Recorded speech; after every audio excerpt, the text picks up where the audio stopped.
U.S. military convoy under fire. Video reported this morning shows Syrian regime supporters near a checkpoint shooting toward a disabled vehicle. U.S. forces fired back. Our team is inside Syria. Here at home, this is a movement from coast to coast. Bernie Sanders trying to cement himself as the Democratic frontrunner after winning in New Hampshire.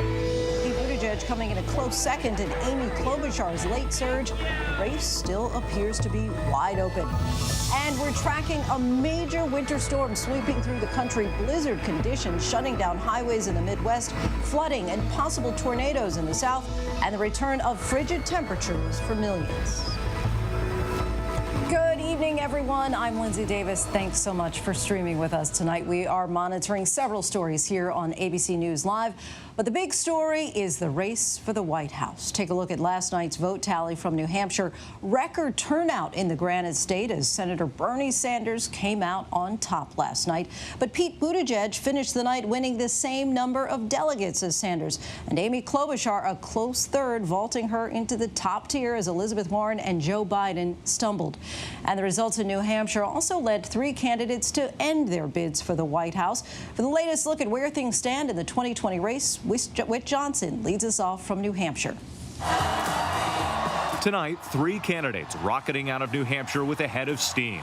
Leading the pack by a hair, Senator Bernie Sanders. I think it gives us a great deal of momentum. So are you the front runner now? Well, I don't care what the definition is. But Pete Buttigieg, who came in a close second, is already taking aim. Thank you, New Hampshire. Buttigieg sharpening his attacks on Sanders, a self-declared Democratic socialist who's promising free college tuition and Medicare for all. I don't think that even progressives really want to be in a world where we can't keep our promises. Amy Klobuchar, who finished a strong third, now looking to reintroduce herself to voters. Hello, America. I'm Amy Klobuchar, and I will beat Donald Trump. The senator flying straight to New York to raise money. She hasn't yet shown the fundraising muscle of her rivals, not to mention the hundreds of millions of dollars one candidate is spending on his own campaign. Michael Bloomberg today on the stump in Tennessee. I'm sorry, we just never expected a crowd this big. I'm so flattered. I think we must have some momentum going here. He's been building support in the Super Tuesday states, while the other candidates battled it out in Iowa and New Hampshire. How concerned are you about facing him and that money machine? I'm not worried. We're working hard. We're talking to people. We're answering the questions. And Mr. Bloomberg says, hey, I'm worth $60 billion. I don't have to worry about that stuff. What do you say to Democrats who argue that you're trying to buy this election? I'm not trying to buy the election. And Whit Johnson joins us now from New Hampshire. Whit, I understand you got a chance to catch up with Senator Sanders. What's he saying about this big battle brewing between him and Pete Buttigieg? Now, Lindsay, something that some of the critics of Bernie Sanders have said is that Sanders, yes, says all of the right things about party unity and bringing people together, but they ask that he would actually come down on some of his supporters when they do things like that. But I can tell you, this is really heated up, and you get a sense that the race is getting tighter. There's much more on the line, and it's not just Bernie going after Buttigieg. Buttigieg is going after Bernie as well, and we've seen Biden taking shots at both Bernie Sanders. The question, though, and this is something that a lot of voters are asking here in New Hampshire and in Iowa and across the country, will this party be able to come together when there is a nominee and unite in the fight against Donald Trump? Lindsay? Right. That certainly is the big lingering, looming question at this point. Also, we have to say, you know, hats off to Amy Klobuchar. Big night for her, breaking into the top tier, likely at the expense of Joe Biden and Elizabeth Warren. What are those two campaigns saying at this point about staying alive? Yeah, there's no question that the two biggest losers in all of this were probably Biden and Warren. We'll start with Warren. I mean, she's from a neighboring state. This was really a state that she was banking on early on and thought that she would do much better here in New Hampshire. So this is simply not good enough for her campaign. That said, Warren and her campaign advisors say that she's in it for the fight. They have actually reduced and canceled the amount of money that they're spending on ads in Nevada and South Carolina because they don't think they have have as strong of a chance in those states. Instead, they are going to regroup and refocus on their Super Tuesday states because they think they can do much better. So Super Tuesday will be the big test for Warren. Biden, on the other hand, came out and said, look, only 2 states have spoken, and these 2 states are small, predominantly white. He says that black and Latino Democrats need to have their say. He is banking hard and putting all of his eggs in the basket of Nevada and South Carolina, and basically the life of his campaign is on the line here. He needs to show that he can do well there if he hopes to survive in this race, Lindsay. Got it. Thank you so much. Whit Johnson for us in New Hampshire. And we turn now to Washington, where President Trump is not backing down from his attacks on those 4 prosecutors who resigned after their recommendations were overturned in the Roger Stone case this week. The prosecutors initially requested a 7 to 9-year sentence for Trump's longtime confidant who was convicted during the Mueller investigation, but the Justice Department backpedaled. The White House insists they were not involved in the decision, but questions continue to swirl about why there was a reversal. ABC News Chief White House correspondent Jonathan Karl has the latest. President Trump gave a big thank you today to the Justice Department for overruling federal prosecutors who were seeking a stiff sentence for his longtime friend and political mentor, Roger Stone. I want to thank the Justice Department for seeing this horrible thing. And I didn't speak to him, by the way, just so you understand. They saw the horribleness of a 9-year sentence for doing nothing. Actually, Roger Stone was convicted last year of 5 counts of lying to Congress, witness tampering, and obstruction of a congressional investigation. Federal prosecutors had recommended a 7 to 9-year prison sentence. But the leadership of the Justice Department threw out that recommendation less than 12 hours after the president criticized it, tweeting, "Cannot allow this miscarriage of justice." All 4 prosecutors involved in the case withdrew in protest. They ought to go back to school and learn, because I'll tell you, with the way they treated people, nobody should be treated like that. Some of the president's allies in Congress say the president's tweets on this were inappropriate. I don't think the president should have tweeted about an ongoing case. The president has also lashed out at the judge who is expected to sentence Roger Stone next week. Are you considering a pardon for... I don't want to say that yet. Since the end of his impeachment trial, the president has been settling scores and sounding off. One senator who voted to acquit him had said that she thought he had learned a lesson. In light of the president's actions, do you think there's any lessons that he learned from being impeached? I don't know which actions you're referring to. I've made very clear that I don't think anyone should be retaliated against. That has nothing to do with the basis by which I voted to acquit the president. And Jonathan Karl joins us now from the White House. John, you've talked before to the president asking about the possibility of pardons for some of his acquaintances who were impacted by the Mueller probe. But at this point, even post-impeachment acquittal, is it still too dangerous politically for him to take those kinds of steps? Well, some people close to him thought that he would have used that pardon power earlier. You know, you think about people like Paul Manafort or Michael Flynn. He's been very critical of their sentencing, of the way they've been treated, in his view. But he has not pulled the trigger on pardons for his political allies. And it seems to be the one thing that is holding him back. You listen to his statements, it sounds like he's about to go in that direction. But the one thing holding him back would be the political impact. So that may be the last thing preventing him from going forward with that, is the fact that he's in the middle of a presidential election. So, Lindsay, who knows? He sounded like a guy that was about to pardon Roger Stone when he talked about him today. But politics are first and foremost here, and if he's going to do that, it may just be something he waits until after the election. And of course, last week we saw the president remove some of the people who had testified against him during the impeachment trial. There's been some fierce pushback from Democrats about that. Are Republicans on the Hill essentially giving him a pass on that? Well, they're certainly not giving him fierce pushback, but there has been some Republican criticism. Lindsey Graham, who key, top Republican on the Judiciary Committee and obviously a very strong ally of the president's, he said that he thought that the president's tweets on the Roger Stone matter were inappropriate. So he's been critical. Also, there have been other Republican senators who urged him not to fire Ambassador Sondland. Obviously, he went ahead and did it anyway. So So you do hear some Republicans expressing concerns, even working a little bit behind the scenes to try to prevent some of these actions, but it's pretty muted. It's nowhere near the outrage that you're hearing from Democrats. All right. Thank you, as always, for your insight, John. We appreciate it. Jonathan Karl from the White House. Lindsay. Turning now to the latest developments surrounding the coronavirus outbreak, and some good news, relatively speaking. For the second day in a row, the number of total cases in China has dropped, even though roughly 100 more people have died there in the last 24 hours. And in Japan, the virus is now spread from the quarantined cruise ship to the shore after a health official who'd been checking on passengers was infected. Thousands are still stuck on that ship, and we're just getting word that an Atlanta couple who was on board is now being treated in Japan after testing positive for the virus. Their son in Georgia says they're doing okay, but they don't know just when they'll be home yet. Meanwhile, passengers on a different ship, they rejoiced after getting word that they would finally be allowed to dock after a number of countries concerned about the spread of the virus initially denied the ship access to port. ABC's Maggie Rulli reports from Japan. With new cases of passengers sickened on this cruise ship announced almost daily, the mood on board is growing darker. It's getting people's moods down. One of the passengers in the night were keeping other passengers awake, an old lady who was crying for a couple of hours.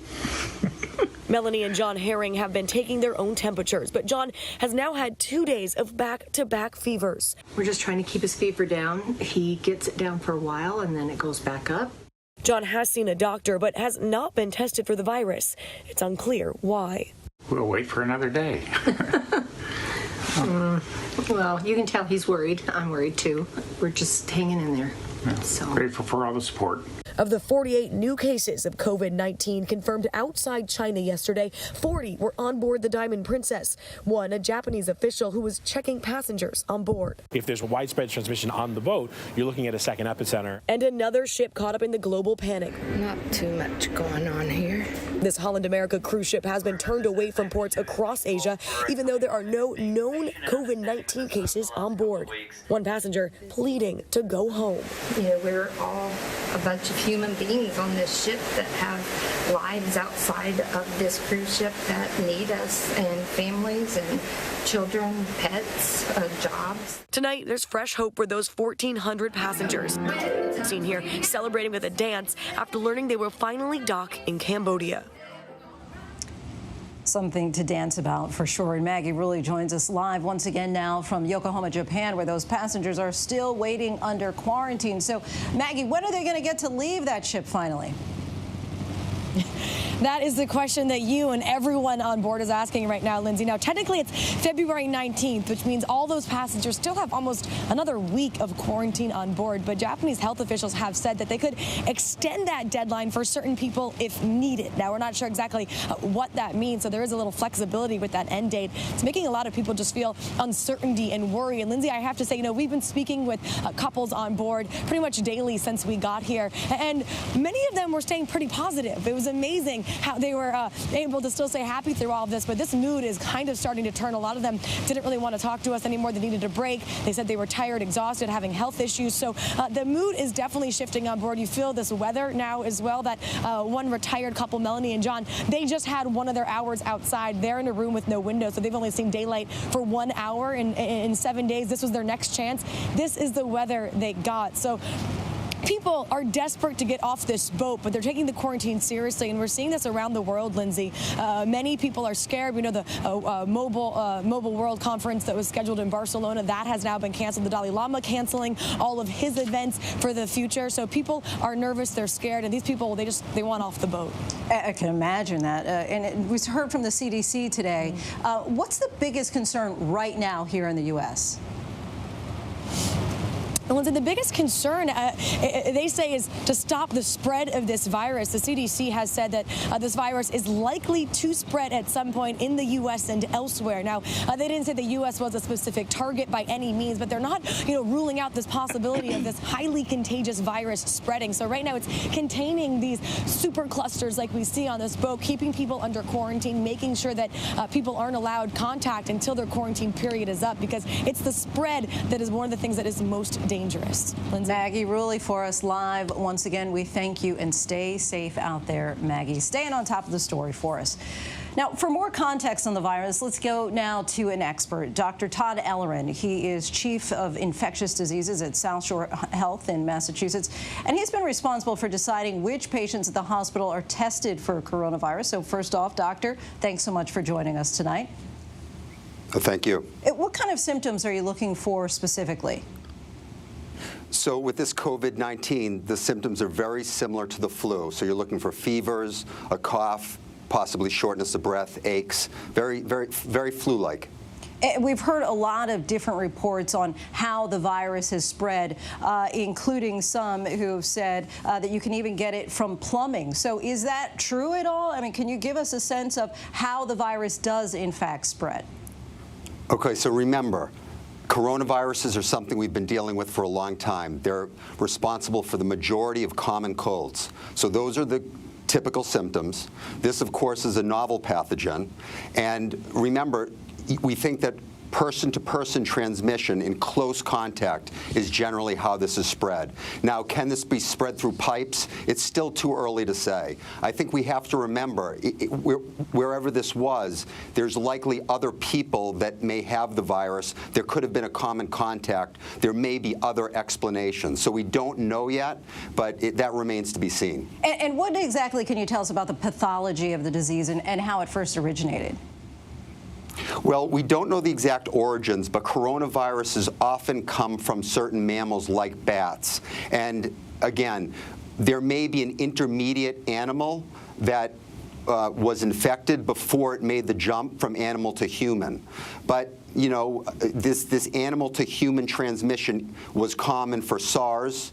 It occurred for MERS, which was in the Middle East recently, and that may be the case with this COVID-19. But again, the origins are still obscure. And the CDC has screened more than 30,000 passengers at the 11 airports designated to take in flights from China. So what kind of concerns should international travelers have? Well, I still think it's important to remember this is still a tale of two epidemics. We have one going on right now in Wuhan. Okay, but we have one right now in the United States, and that's influenza. There are over 22 million people that have been infected, over 200,000 hospitalizations, and over 12,000 deaths. So right now, even in international travelers, if you have a flu-like illness, it's much more likely to be run-of-the-mill influenza that we're used to, as opposed to COVID-19. With that said, this is a serious pathogen. We want to make sure it doesn't spread around the globe. We have to make sure it doesn't become a pandemic. And in doing so, we have to take basic infection control procedures like early identification, isolation, and then contact tracing, and perhaps quarantine when we think that's necessary. That's what will stop this from becoming a pandemic. We talked to a patient the other day who actually had tested positive for the virus, and she said that she's experienced much worse colds. I mean, so how bad is it or does it just depend on somebody's system and how much it may be compromised? I think, again, the symptoms can be variable. Most patients do not have severe disease. For most people, it's more like a cold or a mild flu-like illness. But for the more severe patients, you can get a very severe pneumonia that can require intensive care unit, and obviously, at times, this can be fatal. All right, Dr. Todd Ellerin, Chief of Infectious Diseases at South Shore Hospital. Thanks so much for joining us tonight, Doctor. When we come back, police have now released this surveillance video. It's the last time a 6-year-old girl was seen alive. We'll have much more on the growing search for her. And we're monitoring the major storm sweeping through the country, creating treacherous conditions and the bitter cold that follows it. Billionaire Michael Bloomberg has thrown out the old political playbook, skipping the first 4 states that vote on the Democratic nominee, and he's rising in the polls. Could his strategy really work? Stay with us.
We are back now with some incredible images. A rescue jet ski goes airborne while the rescuer and the surfer he was saving were tossed by massive waves. This was actually a rescue effort during a big wave competition in Portugal. Big wave surfer Alex Botelho suffered a wipeout again and again as rescuers tried to get him back to shore, but they wiped out too. Eventually, Alex was stabilized on the shore. He survived but remains hospitalized in serious condition. 2 Baltimore police officers are recovering tonight after a fugitive opened fire. The police officers were assigned to a U.S. Marshals task force trying to serve an arrest warrant to the suspected murderer in Northeast Baltimore. The suspect, a former Maryland corrections officer, died during the confrontation. The officers were rushed to a hospital. Right now, no word on their condition. There is a desperate search right now for a 6-year-old girl in South Carolina who vanished sometime after getting off of a school bus on Monday. Police have released surveillance video showing the girl on that bus, and tonight authorities have locked down her neighborhood, narrowing their search. Ariel Reshef has the details. Tonight, this newly released surveillance video showing one of the last moments 6-year-old Faye Swetlick was seen before vanishing. I want my baby back. We gotta find her. Faye peering out from behind her seat on her school bus, later exiting with her backpack. Authorities say she made it home, but was last spotted playing in her front yard in Casey, South Carolina, Monday afternoon. The FBI has joined the search, the neighborhood on lockdown.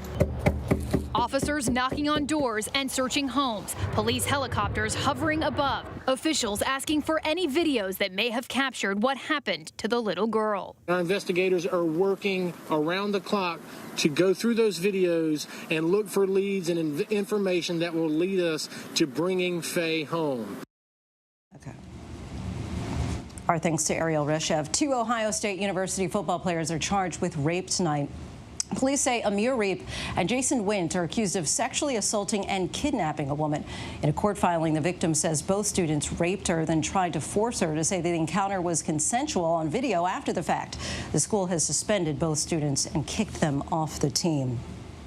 White supremacist propaganda is on the rise, according to the Anti-Defamation League. The number of incidents jumped by more than 120% between 2018 and 2019. That makes last year the second straight year that the circulation of such propaganda has more than doubled.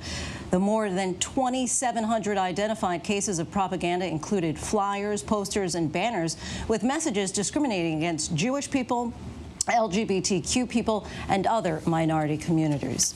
And when we return, we'll have much more on this disturbing video, a U.S. military convoy under fire inside Syria. Our team is on the ground. And where do you think this is? Researchers are saying this is a major climate change red flag. We'll be right back.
have touched and improved millions of lives and moved this country we love so much in the right direction. And while there is great work left to be done, you know I am the math guy, and it is clear tonight from the numbers that we are not going to win this race. I am not someone who wants to accept donations and support in a race that we will not win. And so tonight I am announcing I am suspending my campaign for president.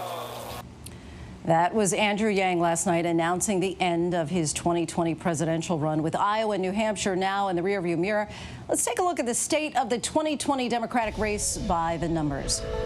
3 candidates have dropped out in just the last 24 hours, along with Yang, Senator Michael Bennet, and former Governor Deval Patrick also bowing out. Just 8 candidates now remain from a field that has counted a whopping 27 major candidates since the start of the 2019 year. And just one person of color, Congresswoman Tulsi Gabbard. She is still standing in a field that had started as the most diverse ever. But while Iowa and New Hampshire have winnowed the field, only 65 pledged delegates have been awarded from the 2 states. Buttigieg and Sanders, the current leader. 90 pledged delegates will be awarded in Nevada and South Carolina coming up in the next 2 weeks, just a fraction of the 1,991 delegates needed to secure the nomination. So it's still a long road ahead in what is sure to be a wild race to the finish. And we still have a lot ahead here at ABC News Live. The terrifying moments at a hockey game after a player collapsed on the bench. And are the rumors true? Is this mild winter for millions coming to an end? And for how long? Rob Marciano will break it all down for us when we return. But first, here are the trending headlines on abcnews.com.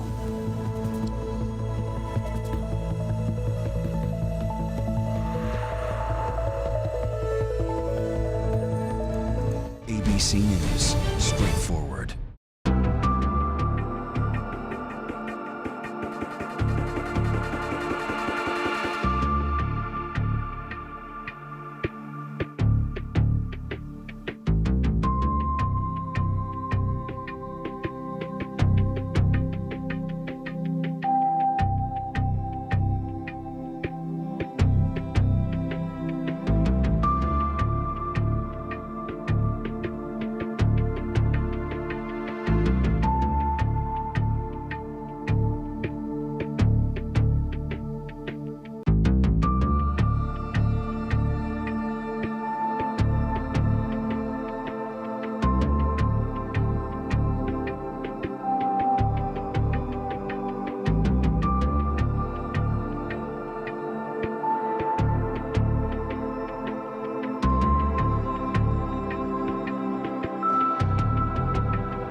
Following Senator Bernie Sanders' New Hampshire victory, he and all the remaining candidates are already looking forward. It's on to win the Democratic nomination. Sanders has won the popular vote in the first 2 states, and he's now announcing a major staffing upgrade in the 3rd, Nevada. Mayor Pete Buttigieg has as well. He finished just behind Sanders in New Hampshire and has a slight edge in the delegate count. Every candidate has been here in New Hampshire and in Iowa campaigning in order to show, not just tell, our capability to have a good finish at the polls. Senator Amy Klobuchar, she's surprised with a 3rd place New Hampshire finish, and she's seen a recent windfall of donations. We have beaten the odds every step of the way. Taking a tumble, Senator Elizabeth Warren and former Vice President Joe Biden, who in spite of a 5th place finish, is insisting it ain't over, man. We're just getting started. Health officials in China say the number of new cases of the coronavirus there has dropped for a second straight day.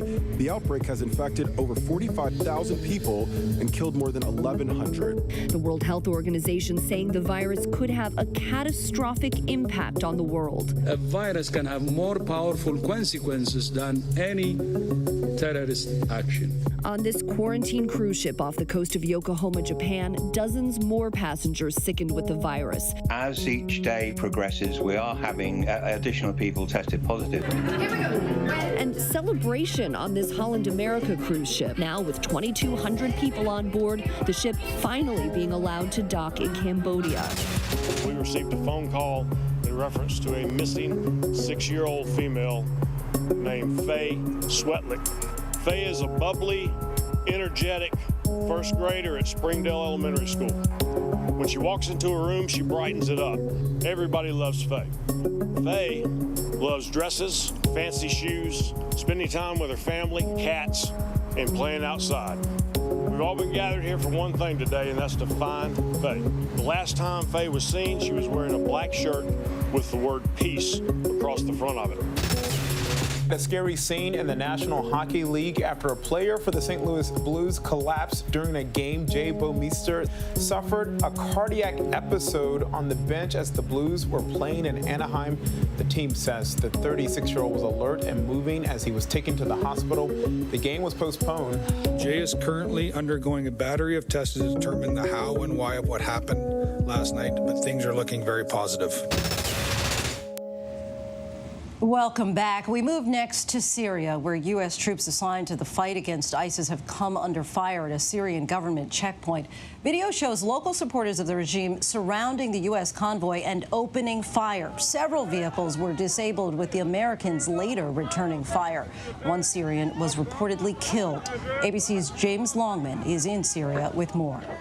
Hi, Lindsay. I'm at a U.S. base in northeast Syria where a U.S. convoy has just returned after being attacked at a Syrian government checkpoint. Let me show you. This was one of the vehicles that was attacked by gunmen. You can see what remains of a box of oil that was thrown at this vehicle.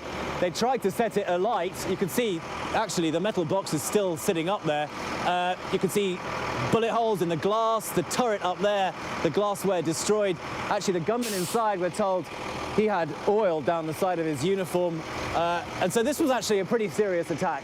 About 10 gunmen, we're told, surrounded the vehicles at this checkpoint. They were asked repeatedly to move away by US military. They didn't do that. They were firing their AK-47s in the air. They then directed them at these trucks. It was then that the United States and the troops decided to return fire with light arms to begin with. They killed one of the gunmen, they injured another, and then there was something of a lull. Let me just show you another one of these trucks. There was something of a lull. It was then that apparently one of the leaders of these militiamen decided to approach the convoy. There was a conversation with the commander of this convoy about moving back. The United States tried to do that, but they discovered that one of their cars had actually broken down. It was this one over here. It may have taken a bullet to the engine. It got stuck in the mud. This is actually the recovery vehicle here. And as they tried to move away, yet again, the gunmen opened fire. This time they used their 50 caliber machine guns on top there to push gunmen away. Once they were satisfied that the area was safe, US troops moved out. Luckily, none of them were injured, and everyone is kind of trying to get on with business as usual here in northeast Syria. But it is a very, very delicate situation. And actually, we've been here for the last week or so, putting together a special report on the situation here, because today's incident really underlines just how delicate things are since that decision in October by Donald Trump to try to withdraw all US troops. It caused chaos. The Turks invaded. It meant that the Kurds had to leave a large part of their territory, and they felt betrayed by the United States for its decision to try to pull out. The US ended up remaining. About half of the troops they had originally here did stay behind, but since then it's been an uphill struggle to try to rebuild trust with the Kurdish population. And tomorrow night we'll have a special report on just that issue. But for now, Lindsay, back to you.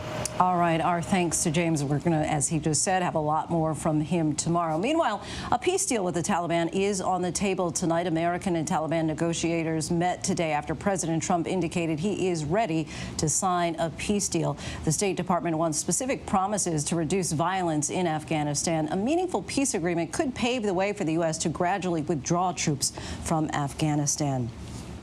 Now to the deadly winter storm here at home, with 34 states under alert right now. Blizzard conditions are blinding drivers in the northern plains. This is Interstate 29 in Fargo, North Dakota. Right now, the system is heading right for Chicago, and that's where we find Alex Perez with this report. Tonight, a whiteout in the northern plains, powerful winds blowing snow, creating a ground blizzard in North Dakota.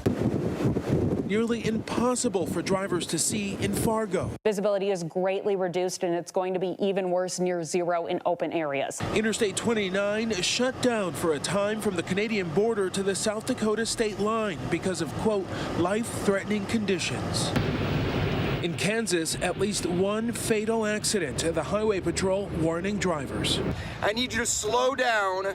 I need you to limit distractions, increase your following distance. Vehicle after vehicle sliding off the state's roads. Bus accident, mile marker 112.6 KTA. This bus, transporting fifth graders on a field trip to Topeka, flipped over on the Kansas Turnpike. 17 people were taken to the hospital with minor injuries. We're very lucky that, it was not more serious. Meanwhile, in the south, torrential rain and flash flooding.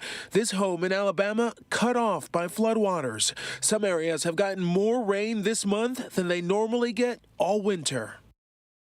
And Rob Marciano is tracking that storm. He joins us now. Rob, it seems that winter is finally really upon us.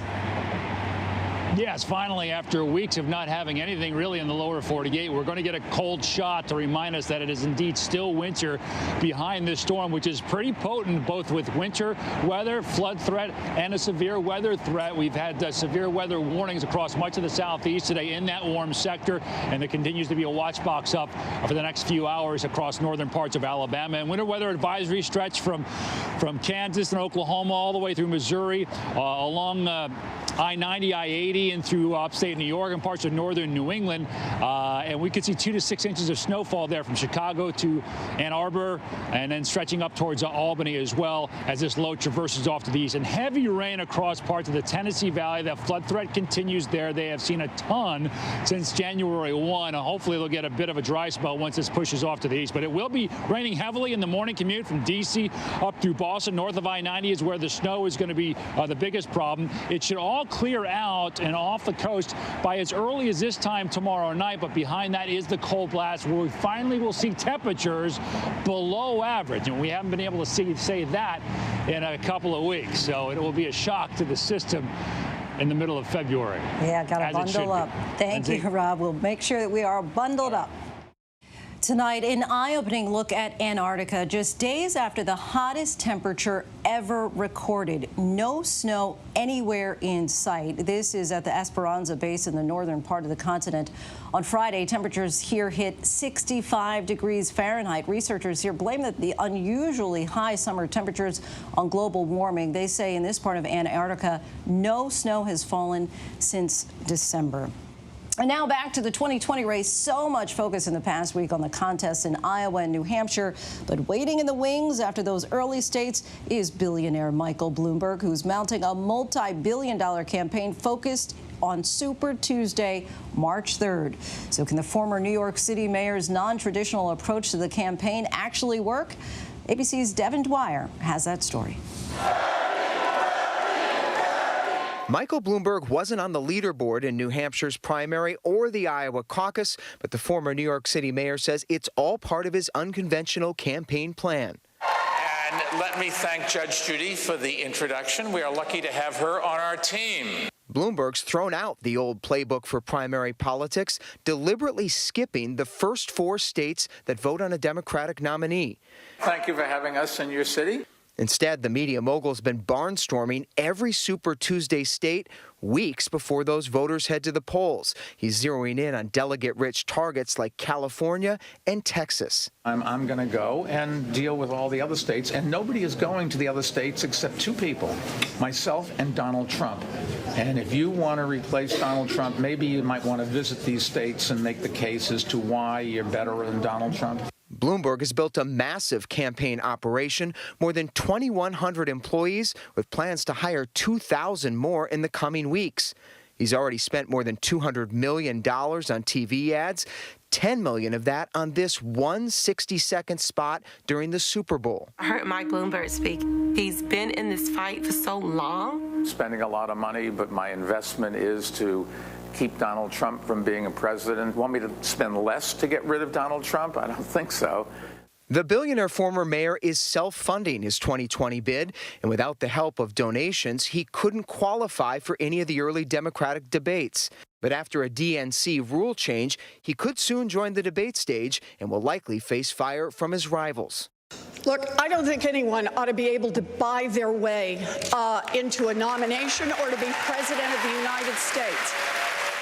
As he tries to stay above the fray, Bloomberg has been steadily climbing in the polls, even gaining support among African-American voters, up to 22% in one poll this week.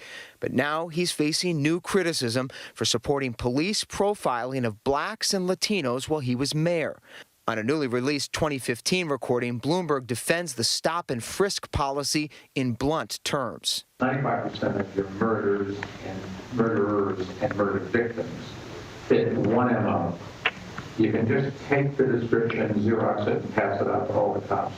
They are male, minorities, 15 to 25. You put all the cops in the minority neighborhoods. Yes, that's true. Why we do it? Because that's where all the crime is. And the way you get the guns out of the kids' hands is to throw them against the wall and frisk them. Bloomberg's Democratic rivals quickly condemned the remarks. You don't Xerox people, and it's upsetting to hear that kind of language. President Trump pounced on the recording, saying the former mayor is a total racist, even though Trump himself has promoted stop and frisk as effective. It worked very well in New York. It brought the crime rate way down. Late last year, Bloomberg apologized for using the policy, calling it simply wrong. I now see that we could and should have acted sooner and acted faster to cut the stops. I wish we had. I'm sorry that we didn't. It's not the first time Bloomberg's changed his tune. He's a former Republican turned independent, now Democrat, who thinks he'll have unique appeal in states Trump won in 2016. If Bloomberg's big gamble is a bust, he's pledged his vast resources to boost whoever ends up being the Democratic nominee. For ABC News Live, I'm Devin Dwyer on the campaign trail in New Hampshire. Our thanks to Devin, and let's go out on the campaign trail with our Zorine Shah. She covers Bloomberg and is in Tennessee right now, where the former mayor is about to speak at his second event today. So, Zorine, as Devin said, Bloomberg is certainly taking an unconventional approach. So how is his campaign playing with voters on the ground there in preparation for Super Tuesday? Hi, Lindsay. Yeah, definitely unconventional. I mean, just the fact that we're in Tennessee right now. We are in Nashville. You can see an artist right behind us getting the crowd ready. There are a few hundred people here. Bloomberg is about to arrive in about 20 minutes or so. But this is a strategy move. This is the very first day of early voting in this state. Earlier today, he was in Chattanooga, where he addressed about 500 people in a packed room. And then there was a big overflow crowd, about several hundred people in another room, and then a few hundred people outside waiting in the cold. Bloomberg addressed all three groups, but clearly his team was not expecting so many people. And one theory is that Bernie Sanders won big in New Hampshire last night, and a lot of these folks are just not that far left. But I have to imagine that Bloomberg will have a tough time drawing the progressive base of the Democratic Party. Are you seeing any signs of them pushing back on his campaign? I mean, clearly Shirley, we've heard Bernie Sanders and Elizabeth Warren come out with a lot of criticism, but just today on the ground, there was a woman who rushed the stage and she basically yelled into a microphone. She said, "This is not a democracy. This is a plutocracy," clearly taking a jab at the amount of money that Bloomberg has been spending. So we asked him about this during the gaggle today, and we said he's been getting a lot of criticism about buying this election. He said he's not trying to buy the election, but he's also not running in 4 states. He's running in almost 50 states. And he says to target everyone, to unite everyone, he has to be everywhere and basically target everyone, and hence all the ads. Zorine, really impressed that you're able to keep all your thoughts together as they're blasting Shine Bright Like a Diamond in the back there. Zorine Shah, live from Tennessee. It's pretty loud here. With the Bloomberg campaign. Thank you, Zorine. And joining us now to break down Bloomberg, New Hampshire, and where Democrats go from here, ABC News political analyst Matthew Dowd and Democracy for America CEO and ABC News contributor Yvette Simpson. Welcome, both of you. Glad to have you on the show to help us break it all down. So, Yvette, let's start with Biden and Bloomberg. A huge disappointment, of course, for Biden last night, capturing just 8% of the vote before flying on to South Carolina. He's now, of course, resting a lot of hopes on the African-American vote in that state. But Bloomberg may be chipping away at some of the support. Take a look at this Quinnipiac poll out this week. It shows Biden's support among African-American voters down significantly. He was at 49% before the Iowa caucuses. He's now down to 27, with Bloomberg right behind him at 22. So, Yvette, how worried should Biden be? And is Bloomberg a real alternative, given his own complicated history on issues of race? You know, first, Biden should be very worried. He staked his claim on African-American voters. In fact, he left New Hampshire to go to South Carolina, skipping Nevada, because he believes that African-American voters are going to get him out of this slump. He expects that those folks are really nostalgic for the Obama days and that he's going to be able to ride that wave. Unfortunately, as his lead shrinks, and it will continue to, because voters in South Carolina want to be with a winner. And if they don't believe he's going to win, they will abandon him. Bloomberg has had a lot of ads, a lot of money, and a lot of that money has been unchecked. Unfortunately for him, this video has surfaced. He's got a couple debates before we get to South Carolina's voting, and he's going to have to answer for those. And so we'll see how he answers those questions on a debate stage. All the attacks will be coming at him because he is the big fish spending all this money in those states, and we'll see how he responds to those challenges, Lindsay. And Matt, let's bring you into the conversation. Can Biden really survive until South Carolina? Well, I think he can survive, but the question is he just surviving? And I think that's the problem he has. I don't count him completely out, but I think he's probably on life support at this point in time. And this idea that he somehow finished 4th in Iowa and 5th in New Hampshire and it didn't have impact on the rest of the country is a fallacy. What happens is you start losing, and especially if you base your argument on electability, you start losing and that bubble is burst.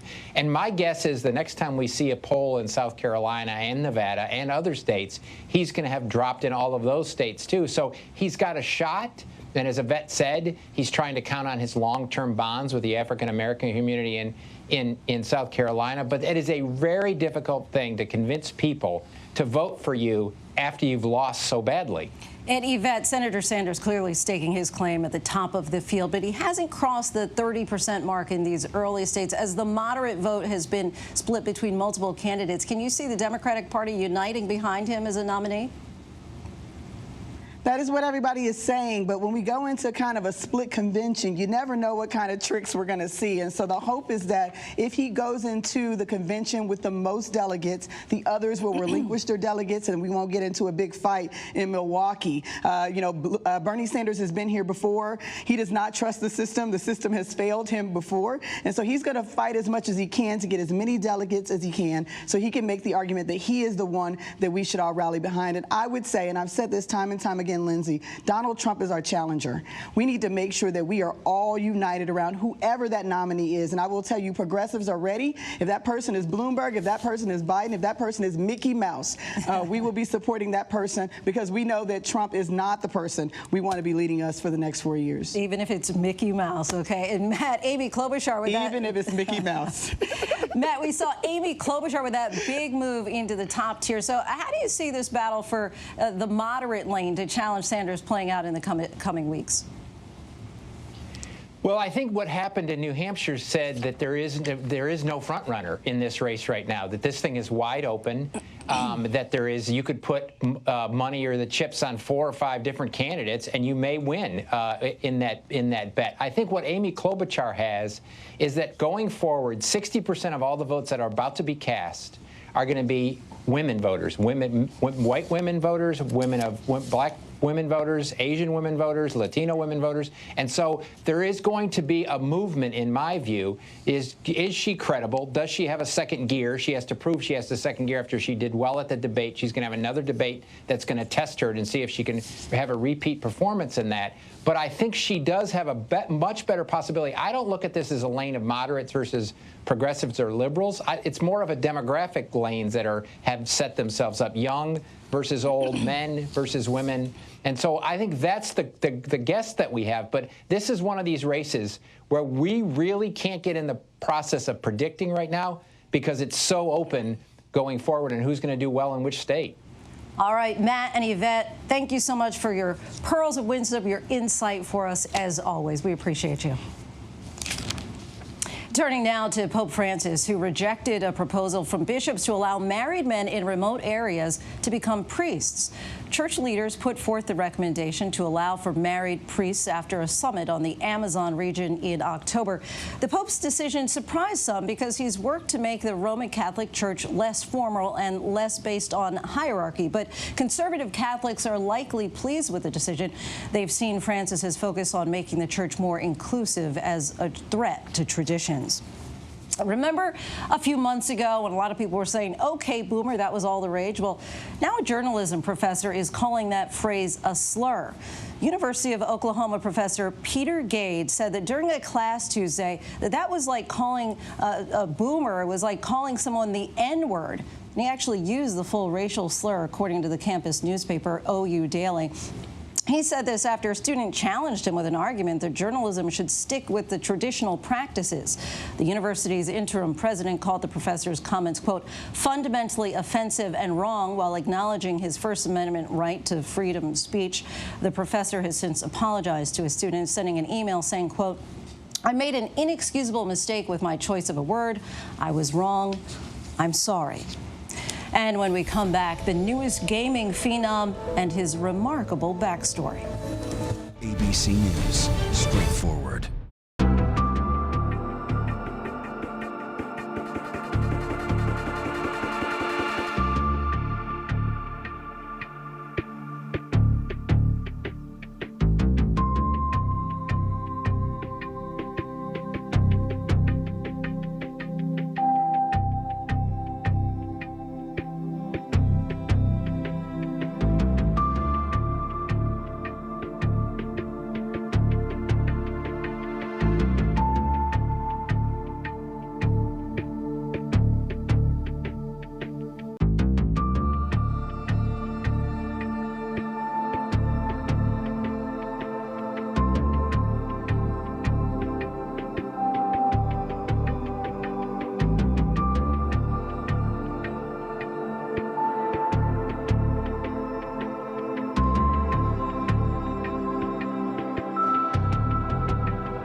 Next to a story of survival involving a young man who overcame what many of us would consider to be insurmountable obstacles, from living in a refugee camp to running his own business in Washington, D.C., and paying it forward for so many others. Here's Kenneth Moten. For most of his young life, 25-year-old Luau Mayan spent it as a refugee. There was a time he had never even seen a computer, much less a video game. I never thought video games are created by people, actually. I thought they just fall from heaven or whatever that is. That's because Mayan's family fled South Sudan's decades-long civil war in 1993. His mother, pregnant with him. He was born before they reached the camps in northern Uganda. It was his home for the next 22 years. It's a place where, like, nobody deserves to be. It's like being locked in a dark place. And a lot of people think that, you know, a refugee camp is a temporary place. It's like where you go for 3 years and you go back to your country. No, it's not. I've been there for 22 years. It's a permanent home. And those camps, technology not easily accessible. But one day in 2007, Mayan laid eyes on something he'd never seen before, a computer. He was captivated. I came to my mom and I was like, I want to buy a computer. And she looked at me and she was laughing and she was like, what are you going to do with this? There's no place where you can learn. There's no money for us to buy. There's no place where you can charge the computer. There's no, like, millions of things that actually, I would say, yeah, I think I was crazy for asking that. Not crazy at all. The seed planted. Mayan's mother secretly spent 3 years saving $300 as a camp seamstress to buy her son his first computer. I made that decision because Luau would ask me every time that I need a computer. And I realized that that was something that he really values in his heart. And it's something that he wanted. This is my first computer, like my mom bought for me. With no internet and no electricity to charge the computer, Mayan walked 3 hours to and from a UN camp with a generator. A teen at the time, Mayan's attention quickly turned to video games when a friend downloaded Grand Theft Auto. After I played the game, I was like, to me, I started realizing the power of game. So he decided to create his own, Salam, which means peace in Arabic. The game, something different from his daily reality of war and violence, puts the player in the shoes of a refugee escaping a war-torn country. Mayan's mother inspired the main character. The journey is something my mom been through. The journey is something I've been through. Mayan's first audience, the people in the refugee camp. He uploaded it to Facebook. It quickly went viral. Please take a look. 26 million people watched when Mayan was named a global gaming citizen at the 2018 Gaming Awards for his positive approach to gaming. And former NBA player and fellow South Sudanese Luau Deng honored him with an award for achievement in representing the South Sudanese diaspora. All the South Sudanese, this is an achievement award to you. Now, Mayan is working to bridge the virtual world with the real world. When you're actually buying food in the game, you're actually buying someone in refugee camp food. When you're buying medicine in the game, you're actually buying somebody in a refugee camp medicine. You're playing the game, you're not just buying a character, you're actually buying someone in real life. You're helping them by just playing the game. The former refugee, now living in Washington, D.C., leads his own company, Noob Games, creating a new category he calls Gaming for Good. I won't forget my root because it's actually what made me who I am. And the people, a lot of people ask me today, like, you know, you premiere your game at the Game Award. Do you think you're a self-made person? And to me, I'm like, no, I'm not. I'm not a self-made person. I could, but the day my mother bought for me a laptop was actually the day that disqualified me to become a self-made person. Our thanks to Kenneth for that story. And finally this half hour, the secret to old age is simple, according to the oldest man in the world. Japanese man Chitetsu Watanabe is 112 years and 344 days old, and now officially the oldest man in the world. The Guinness Book of World Records presented him with the certificate today. The 112-year-old was born in 1907. In fact, he's been retired for 46 years. He says his secret to old age: don't get angry and keep a smile on your face. Sounds easy enough. That's our show for this hour. Stay tuned to ABC News Live for more context and analysis of the day's top stories. I'm Lindsay Davis. Thanks so much for streaming with us.